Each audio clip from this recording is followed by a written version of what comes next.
Welcome back, everyone, from Highland Meadows Golf Club in Sylvania. It is our annual visit with Toledo's own Jamie Farr at round number 4, the final round of the Jamie Farr Toledo Classic, and it is tremendous once again to welcome in Toledo's native son. I'm all dry now. Polar bear forever. Oh yes, you got that right. That was nice. You should have gone and tried the pool. It was just wonderful. I'm glad yes, you're going to take a dip. No, I did already. During Remember, I told you. During the break. During the break, it was wonderful. It's amazing. You were able to work that out. All right, Jamie. You can't do an interview with Jamie Farr with at least touching on MASH. Be happy to. When you look back on MASH did what for Jamie Farr? It saved me, literally. I've had so many ups and downs in my career, Lee. I've been very lucky, and every time I'd reach a certain point in my life when I thought this is the one that was going to take me to the next level, something would happen. Before, when I had been doing Blackboard Jungle, and then I got the Red Skelton Show, and I was up for all kinds of different TV series and movies and everything else, I got drafted. So then when I came back, I had a tough time getting back and getting established again. Couldn't even find an agent, and that's when Red Skelton saved me and put me under contract. Then I left Red because I just didn't want to be a hanger-on. I wanted to go out and do it.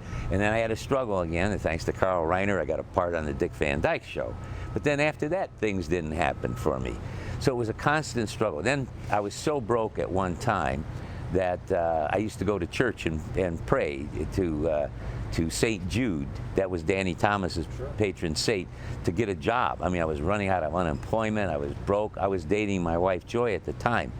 And there was a movie, The Greatest Story Ever Told, that was being filmed, and I used to ask St. Jude, look, with my face, there's got to be something in that movie. So I called my agent, I finally got one. I says, can you get a part in this film for me, anything? Because I'm broke, I need some help. So he said, well, do you have any serious film? Because you're always known for comedy. And I had done a role on the movie that a polar bear, Toledo Woodwardite, who had written the script and also produced the show, called The Rebel with Nick Adams. And I'd done a serious role on that. So I got the film and took it over to George Stevens' studio in Culver City, and again prayed to St. Jude, there's got to be something in it for me. And then my agent called me, he said, Jamie, pick up your film, there's nothing in it for you. So I was really shattered by that. I went to St. Jude and I told them off, didn't light a candle, and then went home. Finally get a phone call and he said, Jamie, I don't know what happened. He said, Mr. Stevens' office called, they changed their mind. They want you to play one of the apostles. They want you to play Nathaniel Bartholomew. I have a 26-week guarantee at $400 a week. Go down tomorrow. Are you kidding? Wow, 26 weeks making a movie at $400 at that time? So he said, go in, get your wardrobe, and do the test. So I went in, did the wardrobe test and that, and I came back, and then they called again. And Meyer, Michigan, my agent, said, Jamie, it's deal still the same, 26 weeks at $400 a week, but they're not playing Nathaniel Bartholomew now. You're playing the Apostle Thaddeus. I said, oh, fantastic. So I called a friend of mine to tell him. I said, I'm playing this role, 26 weeks, $400. He says, who are you playing? I said, Thaddeus. He says, do you know what his full name is? I said, no. He says, it's St. Jude Thaddeus. I wound up playing the saint I was praying to. That saved me. Then after that, the phone didn't ring for a year. Joy and I are married. We had a little sofa in the house, a little furniture. She got a job, and I started doing things, some writing and everything else. Things were not going the greatest for me, and I'd done a show for Gene Reynolds. He was directing F Troop at Warner Brothers. He liked me. I played a stand-up comic Indian that the Hakawis do not, they reject, you know. He says, don't smoke signal us, we'll smoke signal you. You know, your act is that bad. Corporal Agarn and tried to, the F Troop F Troop was Forrest Tucker. Yeah, Larry Storch and Ken Berry. Yes. So Gene became the producer of MASH. And Larry Gelbart created this character, and he says, there's only one guy that can play this and get away with it. But he didn't tell me what the part was. They called my agent, and they said, just come on in. He said, we'll give you $250 for the day. For the day. So I came in there, I saw those high heels and the dress and that, and I thought, oh, I'm dressing with an actress. He says, no, put them on. I said, what kind of part is this? So I put them on, put the high heels on, wobbly bowed legs. He started laughing, took me onto the sound stage. All the craft services crew started laughing. The cast started laughing. They gave me my dialogue. I had like 4 or 5 lines in it. Everybody got hysterical in it. So they brought him back. They brought him back 5 times that year. So I did 6 shows at $250 a day.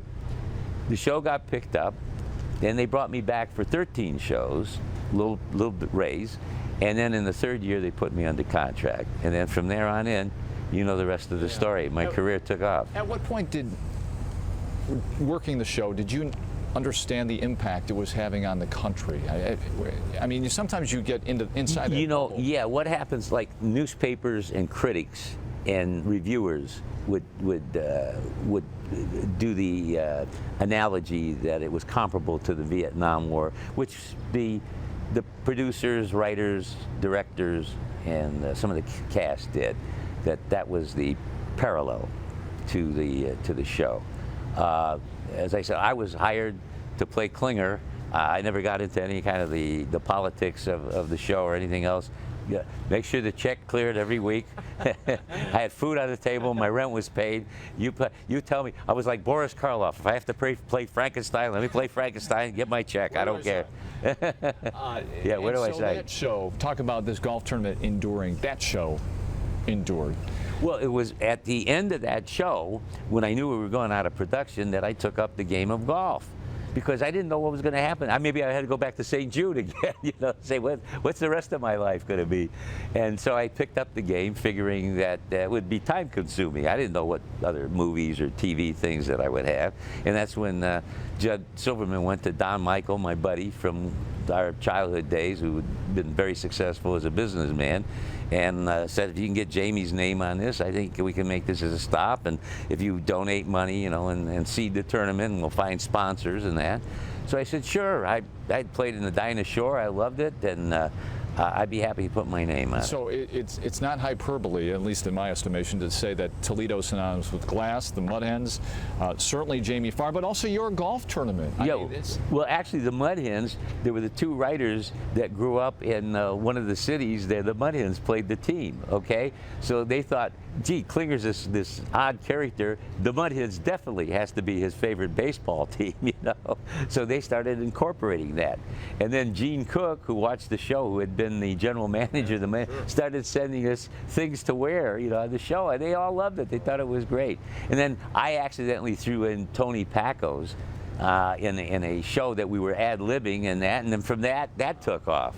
So. And people learned all about the culture that is Toledo, Ohio. Also, Jamie, when you came back this week, you went out to the library. I know you have a great affection for golf, but also the Lucas County Public Library. Yeah, went over there. You enjoy Penn. Yeah.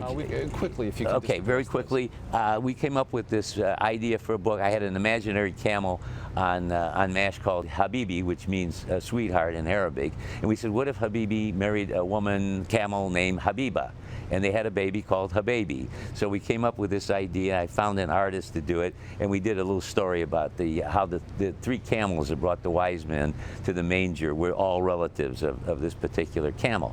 And then jokingly at the library today, I said, they were saying, what kind of books do you like to read? And so I said, hey, do you have my book? I couldn't believe it. They pulled out that book. They have it. It wasn't a bad seller. I have 2,000 more copies in my garage if you would like. All right, check it out, though. It is at the library. Yeah, thank you. Jamie Farr, congratulations on another tremendous golf tournament and an amazing career, really. Well, it's not over yet, Lee. I still got, it may be the last romance, but it's not the last part. The last romance starts in January, yeah, okay. Right? And many more after All that. right, thank you. Best of luck to you. Enjoy down the road. Appreciate Thanks again for joining us. My pleasure. You know that. All right, we're back in just a minute. Take 3, special edition, right after this.